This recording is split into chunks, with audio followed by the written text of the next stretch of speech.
मित्रांनो, एखादा नेता समाजाच्या प्रश्नासाठी अखेरच्या श्वासापर्यंत लढा देतो, तो लढा नक्कीच यशस्वी होईल. हा व्हिडिओ सध्या व्हायरल होत आहे.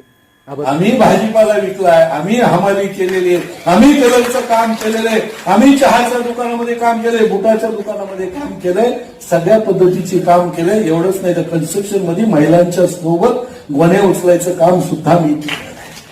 ह्या सगळ्या संघर्षातून आलेलो आहे आणि केवळ विस्थापित परिस्थिती असल्यामुळं आणि आर्थिक परिस्थिती असल्यामुळं आम्हाला अनेक संध्या होत्या. जेव्हा 1981ला जेव्हा अण्णासाहेब पाटलांनी ही मूव्हमेंट सुरू केली आरक्षणाची आणि सामाजिक चळवळीची, तेव्हा बीडला आल्याच्या नंतर त्यांची माझी गाठ झाल्याच्या नंतर जो पहिला मोर्चा इथं 22 मार्चला काढला मुंबईला स्वर्गीय अण्णासाहेब पाटलांनी, त्या मोर्चामध्ये विनायक मेटे झेंडा घेऊन पुढे नाचत होता.